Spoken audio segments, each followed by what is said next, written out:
Bonjour, bonsoir. Bonjour, bonsoir. Je ne sais pas quelle heure il est chez vous, mais chez moi au Cameroun, il est 23 heures, heure du Cameroun. Et je sais en même temps que vous êtes très nombreux à nous regarder et à nous écouter très loin du Cameroun. Quasiment sur plusieurs plateformes. Je vais dire, vous êtes ailleurs, vous êtes en France, vous êtes en Europe, autant pour moi, vous êtes dans les Amériques, vous êtes en Afrique. Merci à chacun d'entre vous de me retrouver ici ce soir. Et je voudrais humblement vous saluer des nombreux endroits où vous êtes et continuer à vous dire merci. Merci parce que nous avons choisi, nous Camerounais d'ici, de veiller. Merci parce que nous avons choisi de continuer à nous interroger. Merci parce que nous avons choisi ensemble de continuer à s'éduquer. Merci parce que nous avons choisi ensemble, ici, sur les réseaux sociaux, à donner ce qu'il faut donner. C'est une veillée. Bonsoir Suzanne. C'est une veillée. Et quand je dis veillée, ceux qui comprennent exactement de quoi c'est la question savent ce dans quoi on a investi. C'est une veillée parce qu'en fait, pendant cette veillée, des gens vont pleurer. C'est une veillée parce que pendant cette veillée, des gens vont vraiment pleurer. Excusez-moi là, je ne sais pas si c'est... Donnez-moi une minute. Merci les amis, merci à tous. Je vais vous donner des secrets simples pour que nous puissions travailler et être en équilibre et être dans une situation parfaite. Je vais encore vous demander vraiment de partager le live sur Facebook et que nous soyons minimalement 100 parce que les choses que je vais lire là tout à l'heure. Sur Facebook, soyez au moins 100. Et sur TikTok, je vous prie très humblement, il y a 65 personnes abonnées déjà sur TikTok. S'il vous plaît, tapotez l'écran et commençons d'abord par sécuriser le live. Et pour sécuriser le live, il faut qu'on soit 100, il faut qu'on ait 100 000 likes. Je vous dis que pour sécuriser le live, il faut déjà 100 000 likes. Alors, vous qui êtes également sur Facebook, vous tapotez l'écran, vous tapotez permanemment parce que vous devez tapoter, toucher des gens, alerter des gens, réveiller des gens, leur dire que là, nous sommes effectivement dans une veillée et la messe sera dite dans un instant. Je vous prie, je commence par là parce qu'on ne peut pas faire le live. Sur TikTok, permanemment, ils coupent les lives parce qu'ils estiment que le contenu peut être dérangeant et directement, ils coupent les lives. Alors, donc, je voudrais ici et maintenant, à genoux, supplier mes compatriotes camerounais qui sont sur TikTok, battons-nous à donner 100 000 likes. Si nous n'avons pas 100 000 likes là présentement, je ne sais pas comment on va commencer, mais si on est quand même dans les 50 000, je peux commencer dans l'espoir qu'ils ne bloquent pas le live comme ils savent souvent le faire. Donc, tapotez sans arrêt. Est-ce qu'on peut avoir 100 000 likes dans la mesure du possible avec 66 personnes abonnées? Est-ce que c'est possible? Je l'espère. Sur Facebook également, tapotez l'écran. Je sais, hein, c'est le langage des réseaux sociaux. Parce que le but est simple. Si vous ne tapotez pas l'écran en permanence, pour pouvoir alerter les gens et susciter de l'intérêt pour l'algorithme Facebook et même TikTok, décidément, les gens ne pourront pas nous retrouver ici parce que ce qu'on va dire est très important. Donc, s'il vous plaît, les amis, tapotez. Je commence par ça. Tapotez et partagez. Tapotez et partagez. Tapotez et partagez. Les gens sont très gentils quand même sur TikTok. Ils nous ont donné 5400 likes. Merci beaucoup. Le vœu, c'est d'atteindre 100 000. S'il vous plaît. Sur Facebook, tapotez et vous partagez, s'il vous plaît. Tapotez et vous partagez.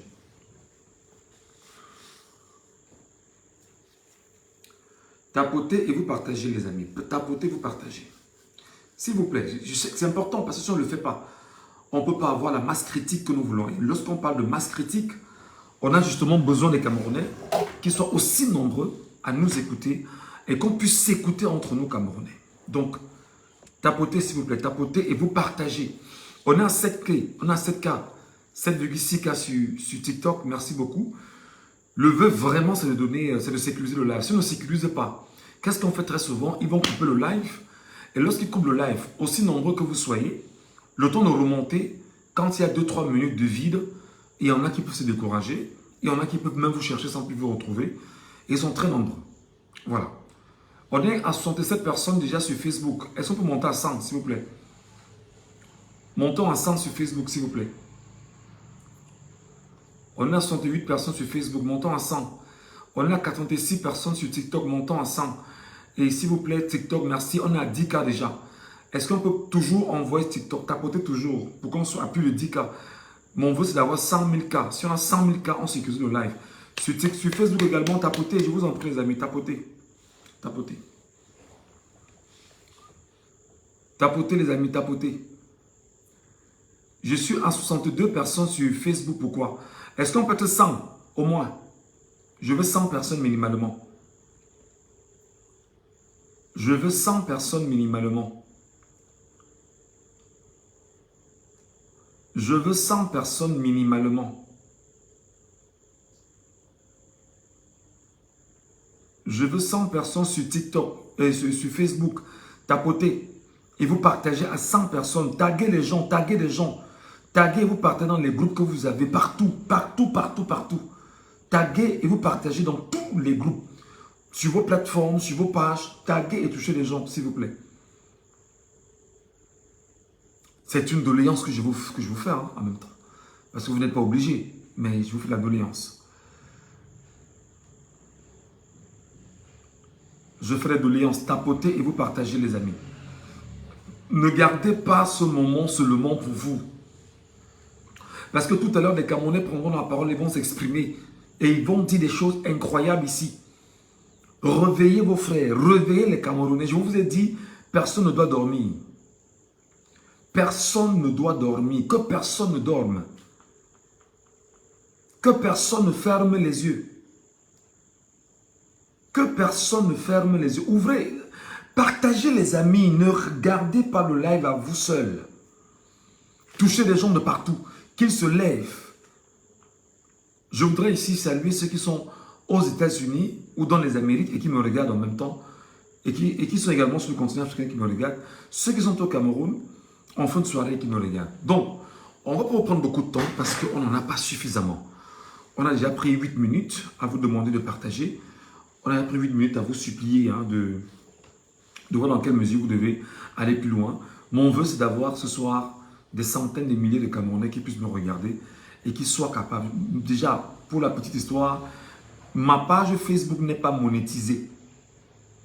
Mon compte TikTok n'est pas monétisé. Donc, pour que vous sachiez, je ne vous demande pas de partager parce que je cherche de l'argent ou je cherche quelque chose. Non. Ni Facebook, ni TikTok, aucun compte n'est monétisé. Mais il faut qu'on soit clair. Donc, si les gens estiment que quand on dit de partager ou donner des likes, je n'ai fait aucune monétisation nulle part. Ce que je suis en train de faire, c'est un travail de mémoire, c'est un travail qui est lié bien évidemment à ma formation. Et nous avons le devoir non seulement d'informer, et nous avons le devoir et l'obligation d'éduquer. Voilà. Bonsoir à tous. Bonsoir à chacun d'entre vous. Soyez les bienvenus, mesdames et messieurs, dans cette veillée ce soir. Cette veillée est une veillée qui probablement va choquer beaucoup d'entre vous. Cette veillée est une veillée qui va vous permettre, pendant la messe qui va être dite, cette veillée va vous mettre dans des situations extrêmement difficiles. Nous voulons ici ce soir dire à ceux et celles qui, n'ont pas le cardio d'aller dormir. Ceux qui n'ont pas le cardio, désabonnez-vous. Ceux qui ne peuvent pas supporter ce qu'on va donner ici comme information, comme analyse, désabonnez-vous et quittez les pages. Parce qu'ici, on ne fait pas dans la langue de bois. Mais ici, on est responsable. Ici, on dit ce qu'on pense. Mais tout en gardant une attitude de sécurité et de sûreté pour soi et pour tout le monde. Donc nous allons ce soir essayer de poursuivre notre mission d'éducation, notre mission d'enseignement, notre mission de relance sociale et en donnant la parole au peuple camerounais. Le peuple camerounais, je voudrais que vous invitez nos compatriotes qui sont dans l'extrême nord du Cameroun. Ils doivent se réveiller, éduquer nos compatriotes de l'extrême nord du Cameroun. Pour ceux qui ont les téléphones smartphones là-bas et qui ont TikTok et qui ont Facebook, qui se lèvent, qui se réveillent parce que ce que nous allons développer ici et maintenant doit obligatoirement leur permettre de comprendre ce qui se passe. Interpellez nos compatriotes du nord-ouest et du sud-est Cameroun. Merci à Facebook. Vous êtes 100 sur Facebook déjà. Et vous êtes 105 sur TikTok. Merci beaucoup.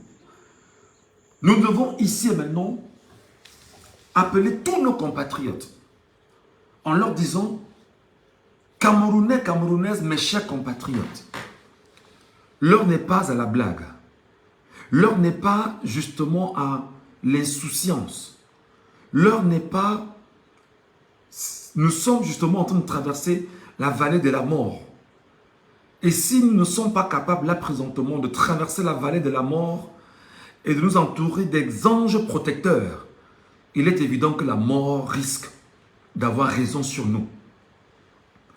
Compatriotes camerounais, nous sommes en ce moment dans un spectacle lugubre qui est en train de se produire à des échelles de notre pays. Je voudrais ici vous dire, mes chers compatriotes, que lorsqu'on prend le courage d'ouvrir des lives comme celui-ci, c'est parce que nous voulons dans un premier temps dire aux Camerounais, nous ne sommes pas forts, nous ne sommes pas si forts, mais nous sommes conscients que nos idées et notre abnégation restent les choses les plus fortes que nous ayons. Je sais qu'ils sont très nombreux aujourd'hui qui disent qu'il faudrait qu'on arrête Michel Ngathou. Il faut qu'on l'arrête, il faut qu'on l'incarcère. Il faut qu'il arrête justement de faire ce qu'il est en train de faire dans les réseaux sociaux. Il faut justement tout faire pour le taire, pour le faire taire autant pour moi. Il faut tout mettre en place pour qu'il puisse, au moment où nous vous parlons, être arrêté et continuer, et ne plus continuer justement ce qu'il est en train de faire. Je sais qu'ils sont très nombreux aujourd'hui qui, lorsque je fais des lives comme ce que je suis en train de faire, taguent non seulement le ministère de la Défense, la Délégation Générale à la Sûreté Nationale, taguent un certain nombre de personnes, y compris le ministère de l'Administration Territoriale, avec un but simple, c'est de nuire à ceux qui essayent de réfléchir à haute et intelligible voix. Je voudrais ce soir dire à chacun d'entre vous, qui pensait, qui croyait que lorsqu'on prend la parole, c'est pour nuire. Non, le but n'est pas de nuire, le but simplement est de comprendre, le but est d'éduquer et le but est justement de relayer la vraie et la bonne information. Le but est d'analyser ensemble, le but est ensemble de regarder la tragédie ou la trajectoire, si je voulais le dire, qui est la nôtre aujourd'hui. Depuis 2 semaines, le peuple camerounais traverse des moments incroyables. Spéculation sur spéculation. Commentaire sur commentaire. Interdiction sur interdiction. Tentative de musellement mis en place par le gouvernement camerounais et par le canal du ministre camerounais de l'administration territoriale, j'ai nommé M. Paul Atangandji. Il est hors de question qu'à ce moment précis de notre histoire, que le peuple camerounais ne soit pas debout pour demander où est l'encre, où est le papier, afin de créer lui-même son histoire. Il est temps justement de dire au peuple camerounais qu'il faut arrêter, que ce soit d'autres qui écrivent notre histoire, parce qu'il est temps que nous aussi aujourd'hui, pour notre génération, que nous soyons capables d'écrire notre histoire. Notre histoire, au regard de ce que nous avions vu pendant 42 ans avec M. Paul Barthélémy Biabim-Mvondo, notre histoire en même temps au regard de ce que nous avons eu pendant 64 ans, y compris avec le premier régime de M. Amadou Babatoura Ahidjo, notre histoire avec l'histoire coloniale d'une France pernicieuse, dangereuse, sauvage, barbare, qui a choisi, jusqu'au moment où je vous parle, de faire du Cameroun on va dire, une chasse gardée. Notre histoire, l'histoire de la colonisation du Cameroun, qui est partie justement de 1884 avec le partage du continent africain, et dont des gens se sont arrangés à morceler des parties de nos terres africaines, de décider à nos places de ce qu'ils veulent que nous soyons, ou encore que nous devenons. Alors, jusqu'à aujourd'hui, le peuple africain, les peuples africains, y compris le peuple du Cameroun, ou les peuples du Cameroun, continuent de subir, continuent de souffrir, continuent de suffoquer. Je vous appelle donc ce matin à vous réveiller, en vous disant que mes chers amis, depuis 2 semaines, 30 millions de Camerounais cherchent où est passé leur président. 30 millions de citoyens de ce pays, 30 millions de personnes dans le pays et hors du pays, cherchent où est passé M. Paul Barthélémy Biabi Mvondo, puisque c'est son nom, président de la République de fait depuis 2018 pour avoir gagné une élection présidentielle et proclamée par le Conseil constitutionnel avec tout ce qu'on lui a connu, et lui qui est au pouvoir depuis 42 ans. Faut-il le rappeler exactement que le chef de l'État, puisqu'il est lui-même, a 91 ans d'âge.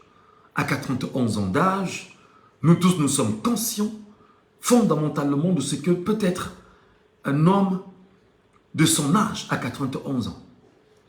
Je reviens d'une émission de radio que je présente chaque soir sur une radio à Douala, où j'ai rencontré un ami, un frère détesté également au Cameroun par une certaine frange des Camerounais qui s'appelle M. Ikoul.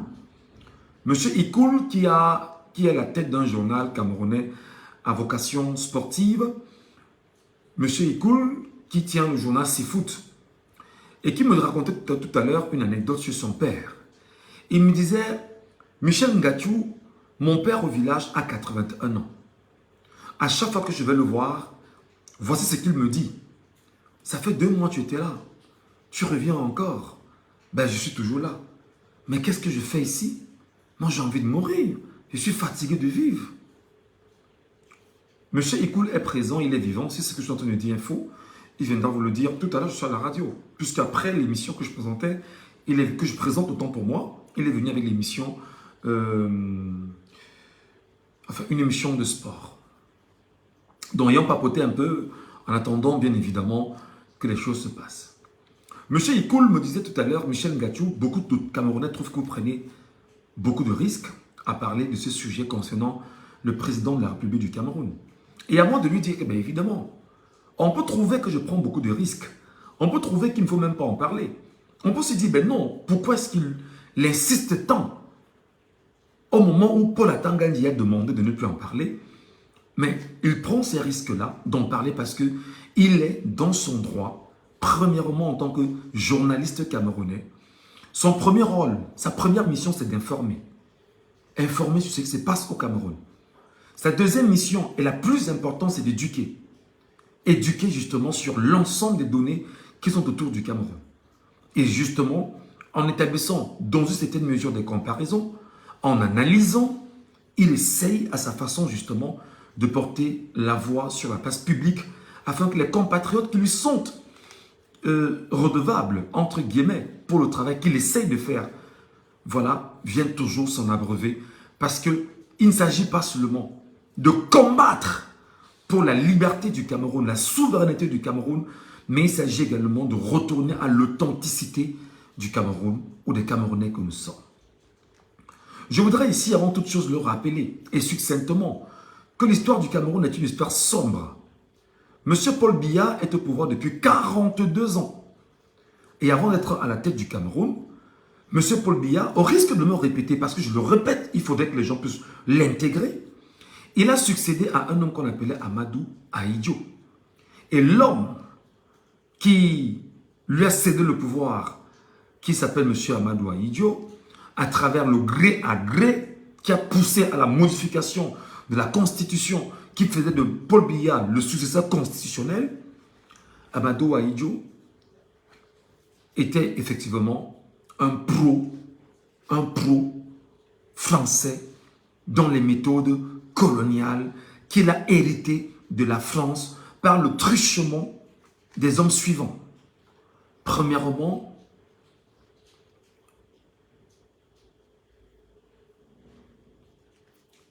le docteur Louis-Paul Odjoula.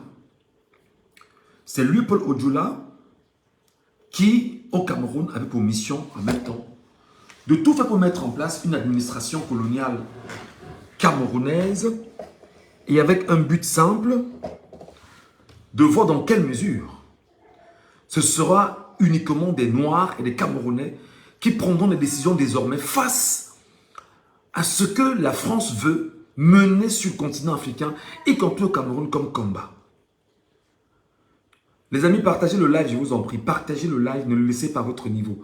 Tapotez le live permanemment. Je suis à 30K sur TikTok. Tapotez, si vous ne tapotez pas, ils peuvent revenir là et rester en bas et signaler le live et on le coupera. Et si on le coupe, je ne pense pas qu'il sera encore évident qu'on ait 145 personnes comme c'est le cas là maintenant. Encore qu'il faudrait qu'on soit 600, 700 cette nuit sur les deux plateformes Facebook et TikTok.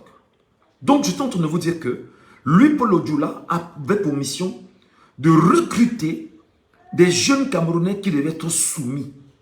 Des jeunes Camerounais qui devaient accepter de se faire perforer. Et quand je dis perforer, vous comprenez exactement ce que je veux dire. Afin d'intégrer non seulement des cercles ésotériques, des cercles fermés, et leur dire qu'ils ont le pouvoir. Parmi lesquels le président Amadou Babatoura Ahidjo. Amadou Babatoura Ahidjo, à son tour, après un mensonge tissé de fil blanc par la France, on lui dira qu'il est très malade et qu'un jour, lors d'un discours, il peut tomber, il peut s'écrouler. Et on lui dira, commence à préparer un dauphin. Ce dauphin-là doit te remplacer et tu seras derrière, tu vas diriger le dauphin, mais prépare quand même un dauphin.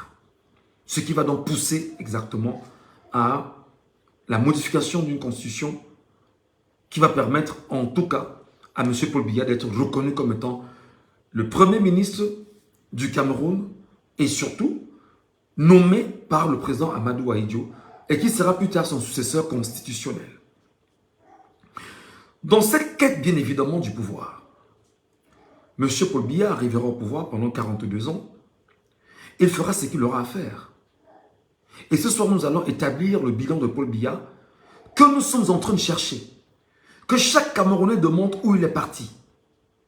Dans ce que M. Paul Barthélémy Biya-Mingondé a fait, il faut qu'on retrace 2 ou 3 petits éléments, et très importants, sur le fait que M. Paul Biya arrive au pouvoir. On ne lui donnait pas 3 mois, ou 6 mois, parce qu'on estimait qu'il pouvait avoir un coup d'État, qu'il devait le renverser. Bref, tout ce que vous connaissez. Entre-temps, il s'est imposé par les méthodes que tout le monde a connues. Et ces méthodes ont été des méthodes qu'on ne va pas revenir là-dessus parce qu'il n'est pas encore temps d'exhumer les méthodes qui ont été pratiquées par M. Paul Barthélémy Biya-Mingondé sans que l'information officielle reconnue du peuple camerounais, je n'ai pas dit des chancelleries internationales, je parlais bien du peuple camerounais, sur s'il est en vie ou s'il est mort, ne soit rendu officiel. Je sais que... Oh là là, il y a un enfant qui pleure là, qu'est-ce qui se passe?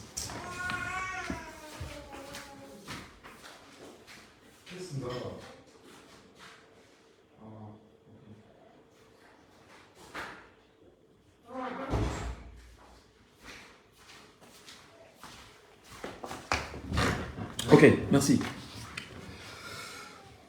Donc, justement, il faudrait bien évidemment que l'on essaie de s'y conscrire.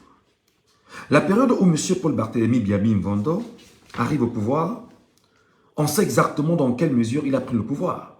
Comment est-ce que le pouvoir lui a été donné?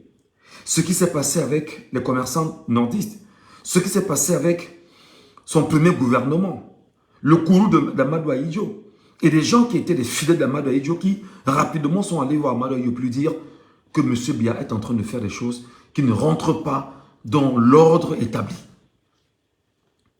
Et lorsque M. Biya se rendra compte effectivement que, certes, on le faisait passer pour un gars qui était faible, il va donc faire savoir à M. Amadou Ahidjo que ce soit la dernière fois qu'il lui donne des injonctions.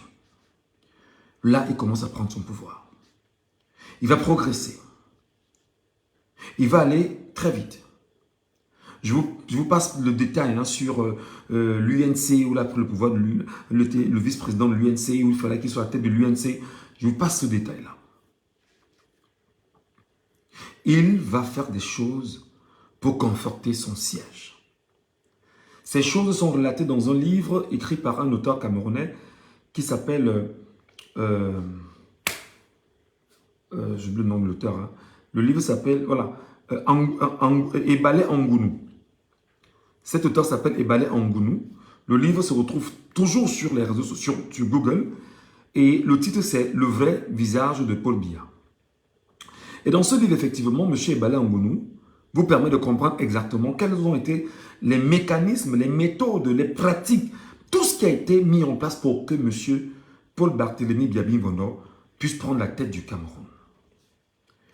Et on sait exactement qu'en 42 ans, des gens vont dire ben, que tout va bien. Moi, je vais prendre les propos de M. Momo Jean de Dieu, qui est le ministre délégué à la justice, qui vous dit que voilà, il est à Yaoundé, il ne voit pas des poubelles dont on parle, les routes dont on parle, il ne voit pas que tout va bien. Il est dans sa logique. On ne va pas lui dire non, puisque c'est sa liberté, en tant que citoyen camerounais, de le dire. Il y en a qui vont vous dire que ben non, avant Paul Biya, il n'y avait pas de route au Cameroun, et que lorsque Paul Biya est arrivé, il y a eu des routes, il y a eu des constructions, des choses ont été faites. Mais seulement, on peut être d'accord que la population a augmenté. Mais seulement dans quel cadre? Ce qu'il faut donc dire ce soir, les amis, c'est que 42 ans de souffrance des Camerounais, ça fait trop mal. Lorsque vous regardez un hôpital comme l'hôpital de Ayos, il n'y a pas d'hôpital d'Ayos, il n'y a pas une formation sanitaire de qualité à Ayos. Il y a 360 communes au Cameroun. Le Cameroun n'a pas 360 formations hospitalières crédibles. Je ne parle pas des bourgades, des villages, etc., où on ne trouve même pas des centres de santé. Je ne reviens pas là-dessus. En 42 ans, voilà ce que M. Paul Barthélémy Biya-Bienvenue aurait donné, bien sûr, au Cameroun. En 42 ans, où des gens partaient des pays d'ailleurs et venaient à étudier au Cameroun, la qualité de l'éducation au Cameroun est devenue moribonde et ne sert à rien aujourd'hui.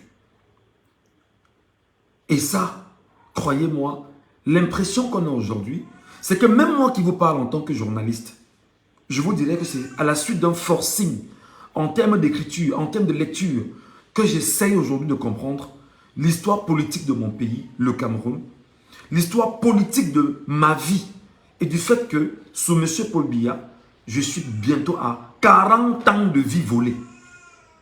Et j'aime souvent prendre l'exemple simple du fait que j'ai été journaliste pendant 21 ans que je suis animateur de radio et télévision, bien que je sois allé à l'école plus tard pour me faire former comme journaliste.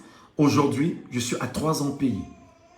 3 ans payé veut dire simplement c'est 3 ans au cours desquels je suis allé quand même à la caisse où on me dit « Monsieur, vous avez 10 francs qu'on vous donne chaque fin du mois. » Et on me donne ces 10 francs. Aussi, bon, on ne va pas dire on connaît ce qu'on donne aux journalistes au Cameroun. Donc, on a volé l'avenir des Camerounais. Parmi lesquels, moi aussi, Michel Ngatou, mon avenir a été volé. Dans ce constat, qu'est-ce que je fais donc? Je dis, bon, il faut qu'on ouvre les vannes. Et qu'on discute avec les Camerounais qui, eux aussi, se rendent compte que leurs avenirs ont été volés. Comment l'avenir a été volé? Aujourd'hui, nous sommes incapables de nous dire qu'on peut avoir le pain de terre à nos jours. Parce que nos parents, à 25 ans, 30 ans, étaient dans leur maison. Hein, avec femmes mariées et des enfants qui commençaient à construire, à accoucher. Hein. Nous, aujourd'hui, on n'a aucune suite logique. Il n'y a aucun avenir qui soit crédible pour le Camerounais parce que tout ce qui est en face du Cameroun est noir.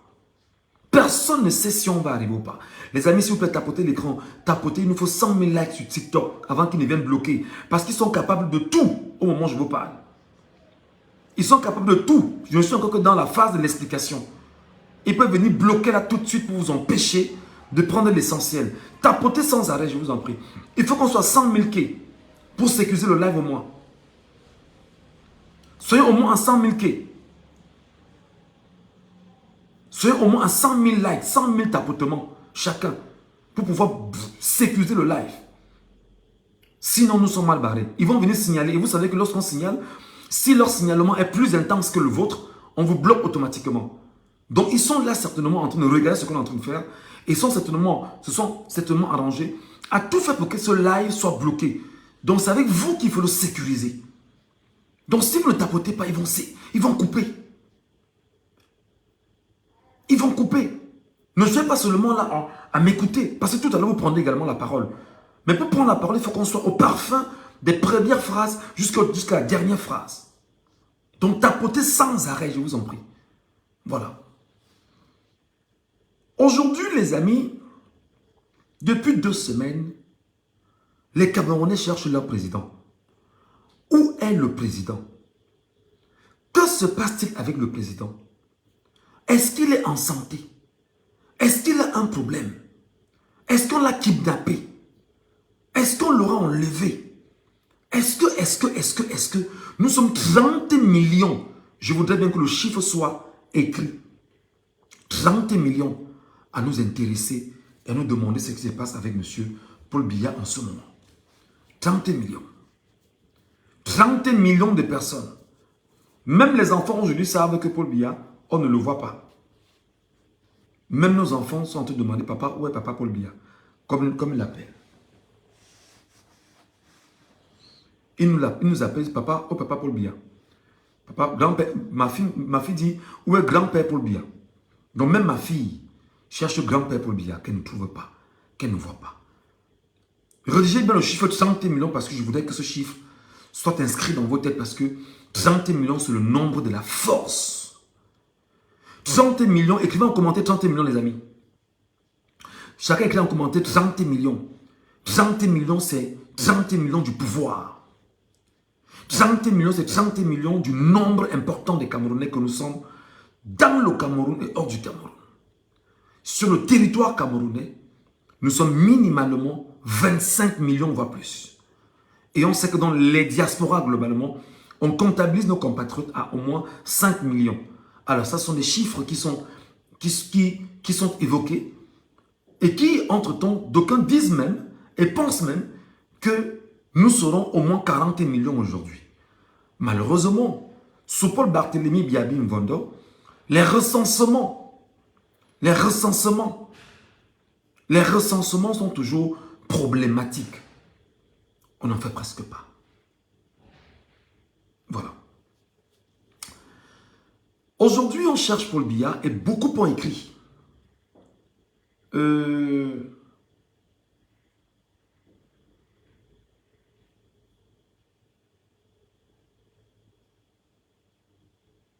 savez, il faut toujours tendre l'oreille, hein, parce que pas parce que vous êtes chez vous que vous croyez qu'on vous aime.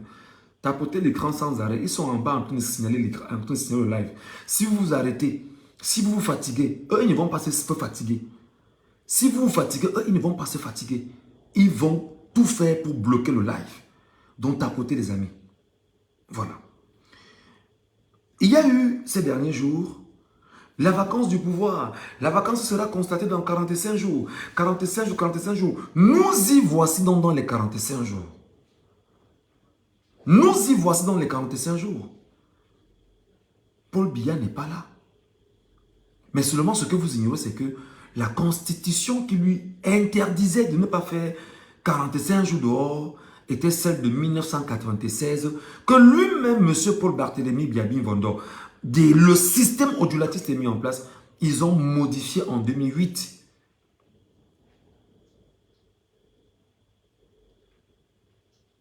Attendez, hein, je suivais tout. Hein.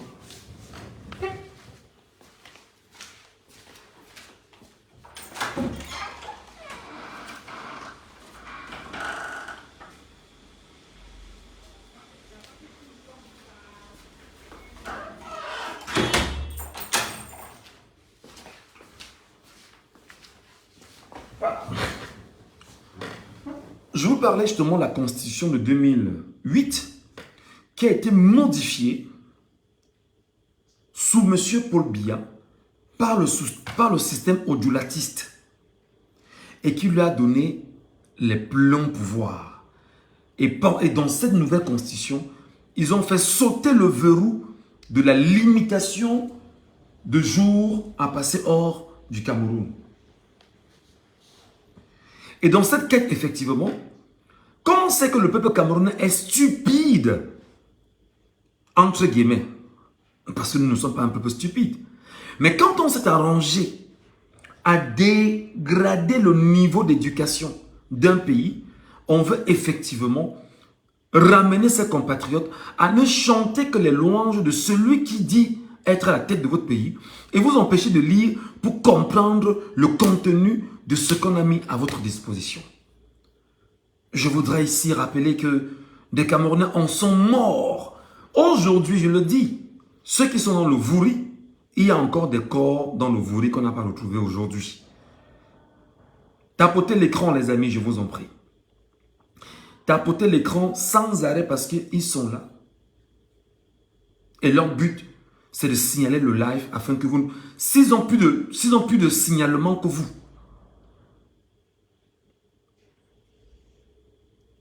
on va bloquer le live.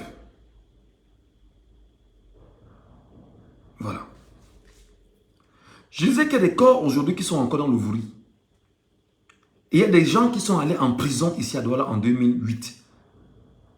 Non seulement sous Paul Barthélémy Biabi Mvondo, en 2008, lorsqu'ils ont changé la constitution, et ils se sont arrangés à le faire alors qu'il y avait un match qui se jouait au Cameroun. Le Cameroun était dans une finale de Coupe d'Afrique, je ne sais pas trop contre quel pays, mais le Cameroun était dans une finale de Coupe d'Afrique. C'était quelle finale les amis? Dites-moi en commentaire. Le Cameroun était dans une finale de Coupe d'Afrique. C'était quelle finale? En commentaire. S'il vous plaît. En 2008 là. Égypte. Merci beaucoup.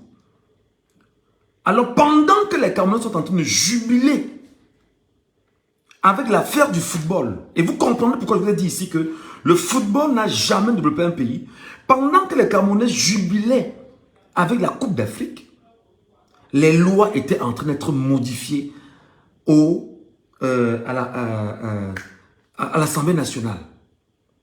Et c'est bien évidemment pendant cette période-là que on a fait passer techniquement cette loi et Paul Biya, non seulement qui n'était plus éligible en 2011, a été rééligible en 2011 et il y a eu un mandat à vie. Je m'en souviens, j'étais jeune animateur à Radio Tchéménie Sianto à l'époque. On est en 2008, effectivement. J'avais une consoeur, je ne sais pas ce qu'elle devient aujourd'hui, Dr Sinfo Agnès. Je ne sais pas si vous la connaissez. Dr Sinfo Agnès. Et il y avait des émissions à Radio Sianto qui étaient des émissions très puissantes, parmi lesquelles Zapresse, présenté à l'époque par Benjamin Foudaïfa, qui est le Celcom de la CONAC aujourd'hui. Et qui était, il y avait également, il s'appelle comment là, j'oublie le nom de mon ancien collègue là, qui est en France aujourd'hui, j'oublie son nom. Ils présentaient l'émission ensemble. Alors un jour, la consoeur, Dr Sinfo, intervient dans un débat sur Radio Sianto. Alors qu'en 2008, on est en train de recruter des doctorants à l'université de Soa, parmi lesquels elle est l'une des brillantes de sa génération. On va la recaler parce qu'on estime que sous les antennes de Radio Sianto, elle allait démontrer fait à l'appui, élément à l'appui, juridiquement que Paul Biya était inéligible pour les élections de 2011. Et pour pouvoir passer, il fallait qu'il fasse modifier la Constitution pour pouvoir se représenter. Et non seulement il a modifié la Constitution, il a choisi de faire une modification pour se placer comme un candidat à vie à la tête de l'État du Cameroun. Dr Sinfo a été recalé. Ce n'est pas d'elle que je parle, mais c'est un exemple pour pouvoir mieux me retrouver dans les dates. Je vais plus loin. Ici à Douala, il s'est éclaté à Douala.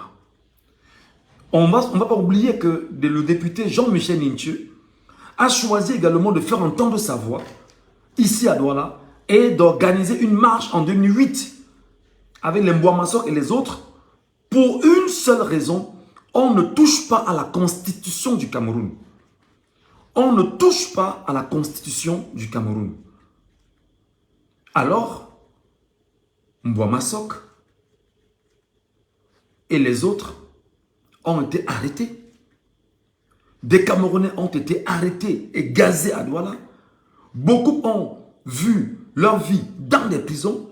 J'ai mon ami Ngefa, qui faisait partie justement des gens qu'on avait arrêtés ici à Douala en 2008 et qui s'est retrouvé à Nebel. Il a fait des jours à Nebel. Gracieusement, gratuitement, parce qu'il se baladait seulement. On l'a arrêté et il était à Nebel. Des gens qui traversaient le pont du Vouri, souvenez-vous encore, pour ceux qui ont les images de 2008, c'était assez grave. Pourquoi il y a trop de mouvements dans l'immeuble ici comme ça aujourd'hui? Trop de portes qu'on ouvre, on ferme, c'est quoi ça? Voilà. Mbouamasok et les autres, enfin, je parle de Mbouamasok qui étaient dans cette démarche-là, regardez effectivement les Camerounais qu'on avait coincés sur le pont du Vouri. Coincés sur le pont du Vouri, de gauche, des deux côtés. Qu'est-ce qu'ils ont fait? Ils sont tombés dans l'eau du Vouri. Est-ce que je suis en train de mentir? Il faut qu'on soit d'accord, je n'invente rien. Beaucoup ont perdu leur vie dans les eaux du Vouri, au Cameroun, en 2008. La colère et la grogne montent. La colère et la grogne montent. Effectivement, il se trouve que il y a donc ce qu'on appelait les émeutes qui éclatent à Douala. Quand les émeutes éclatent à Douala, qu'est-ce que le système fait? Le système ferme d'abord Equinox Télévision. D'abord. Parce que on a peur du contrôle qu'on n'a pas sur Equinox Télévision. Et on ferme Equinox Télévision parce qu'on sait que c'est le seul média qu'on ne peut même pas contrôler. Mais le reste des médias est contrôlable. Et c'est donc comme ça qu'il y a eu une marche à Douala. Il y a eu les émeutes à Douala. Les gens ont commencé à marcher à Douala pour qu'on ne touche pas à la constitution du Cameroun. Paul Barthélémy Biabi Mvondo s'est abstenu et a touché à cette constitution et l'a modifiée malgré le refus des Camerounais.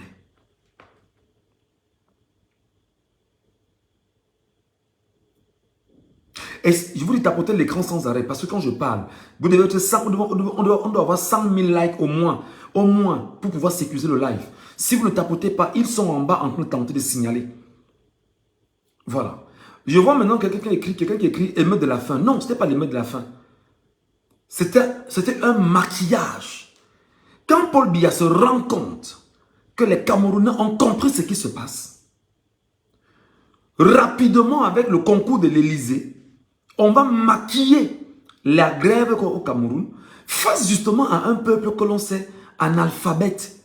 Et on va amplifier cela sur France 24 en disant que ce qui se passe au Cameroun, c'est les émeutes de la faim. Que la vie est chère, les augmentations, etc.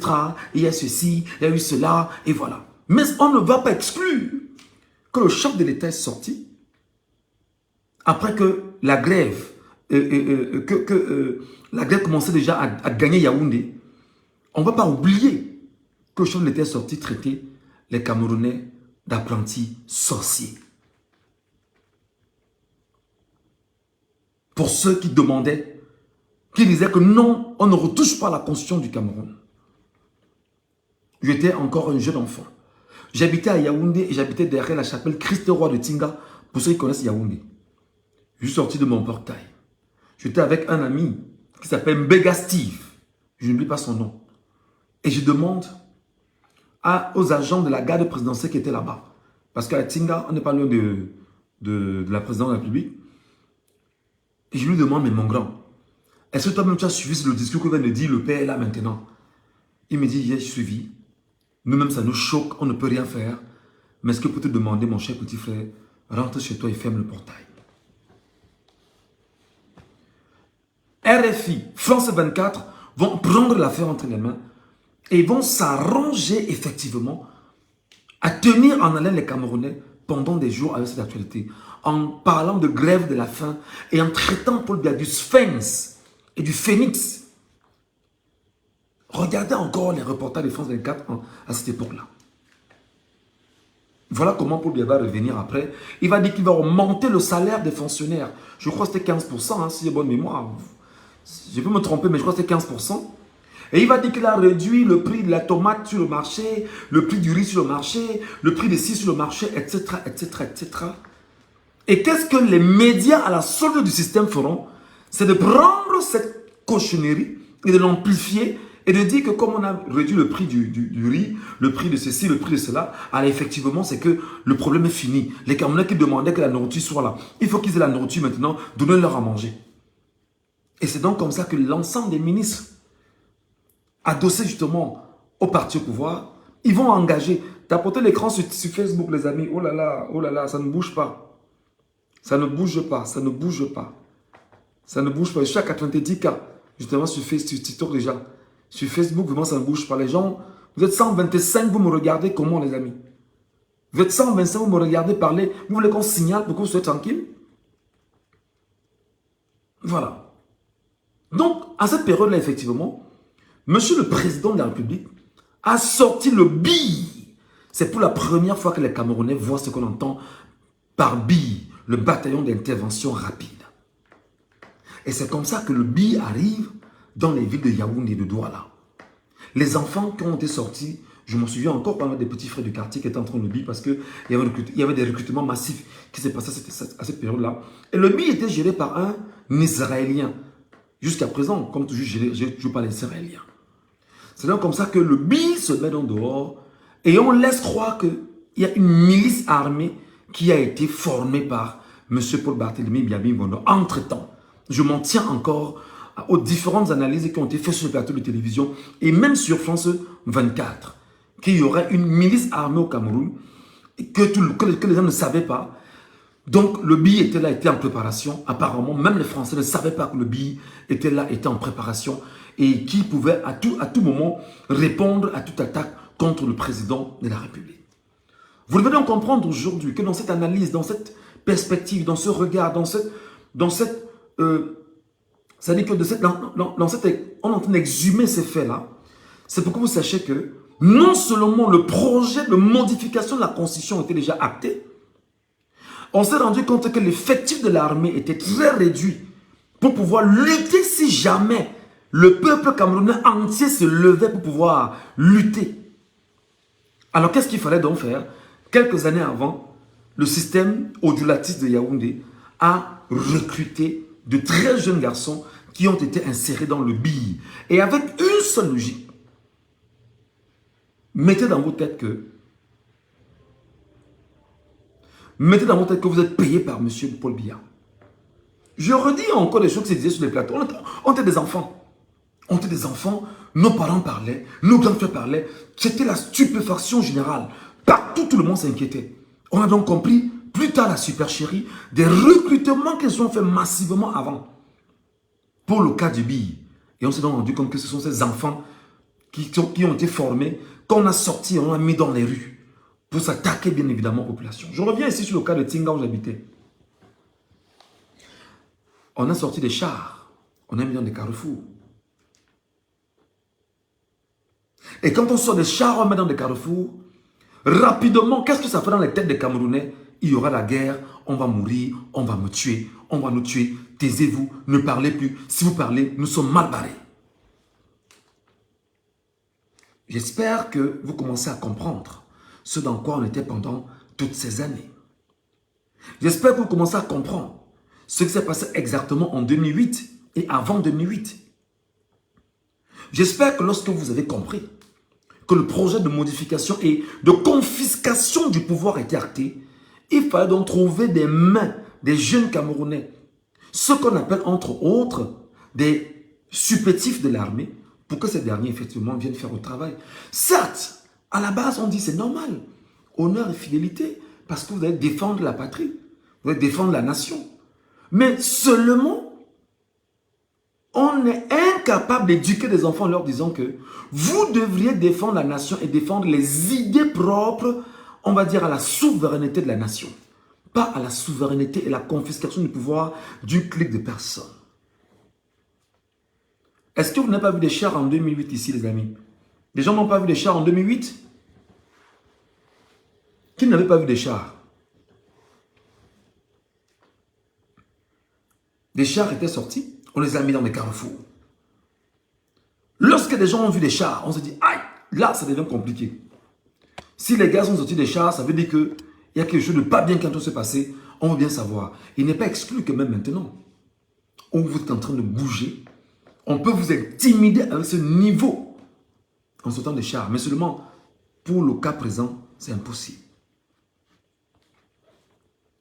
Dans cette logique, mes frères, voilà comment M. Paul Barthélémy Biamé-Bono a confisqué le pouvoir pendant toute cette période. Ce n'est que récemment que les Camerounais ont réalisé que le verrou a été sauté dans la Constitution et qu'il n'a plus le droit de faire 45 jours dehors. Ce n'est que récemment que les Camerounais se sont rendus compte de cela. Mais avant d'ouvrir les yeux, il se faisait trop tard. Avant d'ouvrir les yeux, il se faisait trop tard. Il a consommé le temps qu'il voulait au pouvoir. Il est toujours au pouvoir pendant qu'on y est. Jusqu'à ce que des choses soient officielles pour chacun d'entre nous. Je voulais justement retracer ces éléments d'histoire, parce qu'il s'agit justement des faits politiques que nous avions à notre niveau ressassés et vécus aussi, parce que nous allons raconter cela à nos enfants.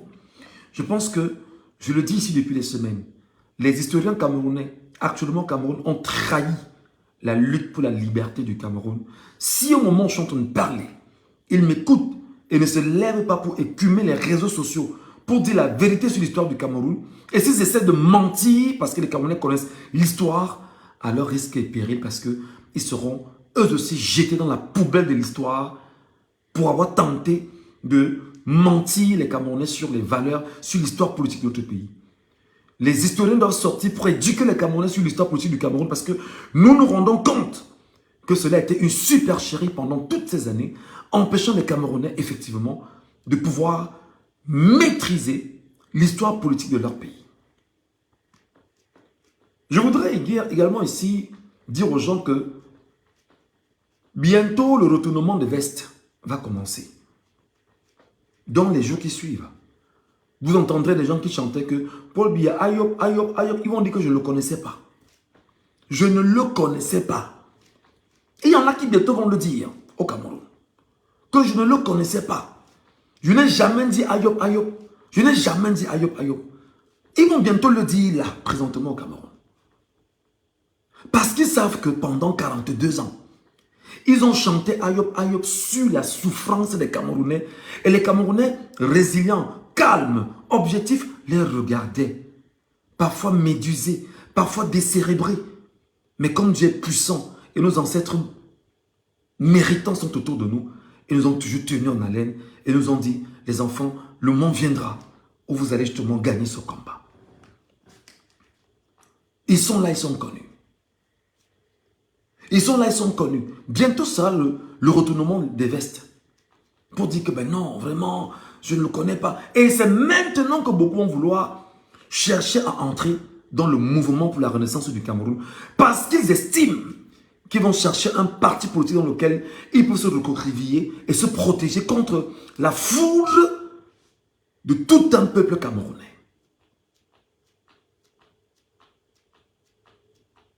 C'est très important qu'on le dise.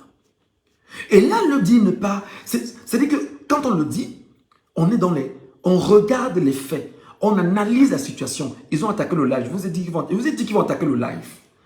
Je vous ai dit qu'ils vont attaquer le live. Et ils viennent de réussir d'attaquer le live sur TikTok. Vous êtes plus de 100 combien? Plus de 150, plus de 180. Vous êtes là. Ils ont attaqué le live sur TikTok. Je vous ai dit ça. Je vous l'ai dit, vous connaissez la blague. Je vous l'ai dit qu'ils vont attaquer le live. Ils viennent attaquer le live sur TikTok. Et là, ils ont réussi leur coup. Je ne comprends pas comment on peut être là. Ils viennent attaquer le live sur TikTok là présentement. Et ils m'ont mis 5 minutes pour arrêter. Quand je vous dis que vous devez tapoter sans arrêt pour... En tout cas, moi, je continue une section sur Facebook, en fait. Si ça s'arrête sur TikTok, je vais reprendre après. Si les gens trouvent l'intérêt de revenir, qui reviennent. Si tu ne trouves pas l'intérêt de revenir, allez, qui reste là. Moi, je bascule sur Facebook et je continue avec section sur Facebook pendant qu'on y est passé. Il reste 3 minutes 54 sur TikTok pour pouvoir s'exprimer. Dans cette mesure, les amis, aujourd'hui, Nous sommes en train de pleurer simplement. Nous pleurons à chaudes larmes parce que personne ne sait ce qui se passe. Est-ce que Paul Biya est en vie? C'est notre devoir de demander s'il est en vie. Est-ce que Paul Biya est-il malade? C'est notre responsabilité à nous tous de demander si Paul Biya est malade. Est-ce que Paul Biya a un souci? C'est notre responsabilité citoyenne de chercher à savoir quel peut être le souci du président de la République. Parce que des gens parmi nous l'ont élu en 2018. Pour l'avoir élu en 2018, qu'est-ce qui se passe? Alors, il est donc le président des Camerounais. Il faut bien évidemment que les Camerounais sachent s'il est en santé. Est-ce qu'il sera encore valide pour pouvoir les guider pendant les 7 prochaines années? Et pour cela, qu'est-ce qu'on fait? On ne voit plus Paul Biya depuis des jours. Je suis un peu choqué parce que je ne sais pas pourquoi les gens s'attaquent à mes lives comme ça. Je sais pourquoi les gens s'attaquent à mes lives. Ça veut dire que les cabinets noirs sont là. Il faut que vous me donniez, vous allez me dire ce qu'il faut faire pour sécuriser les lives pour que ça ne soit pas attaqué. C'est une parenthèse que je vais faire. Moi, ça me choque de me rendre compte que lorsqu'on a 200 personnes qui sont là, en train d'écouter, qu'on attaque des lives parce qu'on ne veut pas qu'on puisse parler. Et des gens sont là. Donc ça veut dire qu'on a 200 personnes parmi lesquelles on a 100 personnes qui, pendant que 100 seraient en train de tapoter pour conserver, 100 seraient en train de signaler en bas, dans la mesure du possible. Néanmoins, je poursuis. Parce qu'il y a un élément que je voudrais bien sûr lire. Bon, ce qu'on fait, c'est que j'arrête complètement sur TikTok. Ok? J'arrête et puis je vais relancer.